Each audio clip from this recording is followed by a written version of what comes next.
جی اللہ تعالیٰ کا شکر ہے جی. اور میں نے تو معاملات کو اللہ پہ چھوڑا تھا. اللہ تعالیٰ نے آج سرکل کیا ہے. مالک کا بہت شکر ہے. باہر سر دوسرے کیس میں کیا ایکسپیکٹ کرتے ہیں؟ چھوٹے بچے ملک صاحب نے بتایا وہ بھی اللہ پہ چھوڑا ہوا.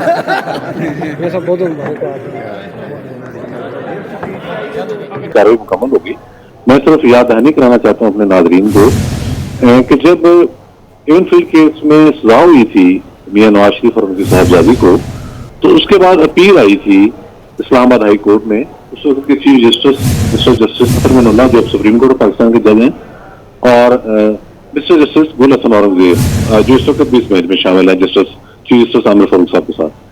تو جب انہوں نے کوشچن آنسر کرنے شروع کیے نیب سے تو کیس میں کچھ بھی نہیں تھا، اور 2-3 تاریخوں میں یوں لگا کہ کیس اسے اڑا دیا جائے گا. لیکن ظاہر ہے اس وقت general Faiz, P T I, general Bajwa, یہ سارے لوگ چاہتے تھے کہ مسلم لیگ نون کی قیادت مقدمات میں ملوث رہے اور سزا بھی ان کے برقرار رہے. تو اس وقت chief justice of Pakistan Asif Saeed Khosa صاحب کو مداخلت کرنا پڑی تھی کہ بھئی اس طرح کے ریمارکس نہ دیں، سارا کیس ہی ختم ہو جائے گا. تو کیس تو اس میں تو کوئی جان تو تھی نہیں. یہ بنایا گیا تھا سیاسی بنیادوں پر. اب ہم نے دیکھا کہ کچھ عرصہ پہلے جب مریم نواز صاحبہ اس کیس سے بری ہو گئی تو اس کے بعد ظاہر اسی گراؤنڈ کے اوپر پھر میاں نواز شریف صاحب کا کیس بھی آنا تھا. انہوں نے کورٹ میں سرنڈر کرنا تھا. یہ قانونی کارروائی تھی، اسے آپ پروسیجر کہہ سکتے ہیں. انہوں نے آ کے وہاں سرنڈر کیا، اور سرنڈر کرنے کے بعد جب بات چیت ہوئی تو بڑے واضح الفاظ میں فاضل چیف جسٹس اسلام آباد ہائی کورٹ نے پرسوں کہہ دیا تھا کہ یہ تو فرد جرم میں غلط عائد کی گئی ہے. اسی طرح کے ریمارکس اس وقت بھی آئے تھے ویسے جب ٹی وی بیٹھا تھا سزا ہونے کے فوراً بعد اسلام آباد ہائی کورٹ کا. تو کیس میں کچھ نہیں تھا، اور یہ پولیٹیکلی موٹیویٹڈ تھے، سیاسی انتقام لینے کی کوشش تھی، اور قانونی طریقے کے ساتھ آج ان کا اختتام ہو گیا. اور یہ خود اسٹیبلشمنٹ کے لوگ تسلیم کرتے رہے ہیں نجی محفلوں میں. کوئی اس میں کوئی راز کی بات نہیں ہے.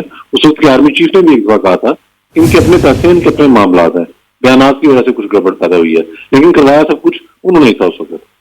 تو اب یہ ایک قانونی کارروائی مکمل ہوئی، اور ان کی جو بریت بنتی تھی وہ میرٹ پر ہی بنی ہے. میں تو اگر اس بینچ پر بھی چلا جاؤں جس کے پاس یہ پہلے اپیل لگی تھی، تو ان کے دماغ میں آج تک یاد ہے جس میں اس کیس کی قانونی حیثیت کو صرف انہوں نے کہہ دیا تھا کہ یہ بنا کیسے کیس. وہی الفاظ پھر فاضل چیف جسٹس عامر فاروق صاحب نے پرسوں کہہ دیے کہ فرد جرم کیسے لگے گی اس کیس میں. تو یہ سارا معاملہ آپ کے سامنے. باقی نیب نے جو بریت کے خلاف اپیل واپس لینی تھی، ظاہر ہے بریت تو ہو چکی تھی، اور اس کے بعد کیس کو آگے پروسیڈ کرنا ہے. اس کے فلیگ شپ میں ریفرنس کی بات کر رہا ہوں.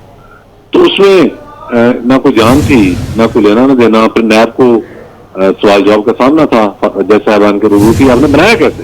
صرف یہ بتا دیں کس بنیاد پر ایک کیس جب کانسٹیٹیوٹ کیا جاتا ہے اس میں دیکھا جاتا ہے کون سی دفعات ہیں، کون سی شہادتیں ہیں، کس طرح سے آپ نے کیس بنایا. تو وہ قانونی حوالے سے بہت ہی ویگ قسم کی ایک چیز. نیب نے مناسب سمجھایا کہ بجائے اس کے ہم آگے جائیں اور پھر ایک نئے طرح سے کوشچن آنسر ہو، تو اس کو ہم وڈرا کر لینا چاہیے تھا ہم کو. دیکھیں عدالتوں کو وقت بھی ضائع نہیں کرنا چاہیے. اگر آپ کو افسوس کیس ہے کسی نے کرپشن کیا ہے تو اس کا مکمل طور پہ ایک ٹھوس مقدمہ دائر کریں، اس کی پیروی کریں، اس کے بعد سزائیں دلوائیں. اگر کیسز نہیں ہیں اور اس طریقے سے بنوائے گئے تھے تو ظاہر ہے وہ واپس ہی ہونے. تو آپ یوں کہہ سکتی ہیں کہ آج قانونی کارروائی مکمل ہوگی اس حوالے سے. نوید چودھری صاحب، اس کا مطلب جو ایون فیلڈ میں سزا دی گئی تھی نواز شریف صاحب کو، وہ ناحق سزا دی گئی تھی، سیاسی بنیادوں پر یہ پروپیگنڈا کیا گیا تھا ان کے خلاف؟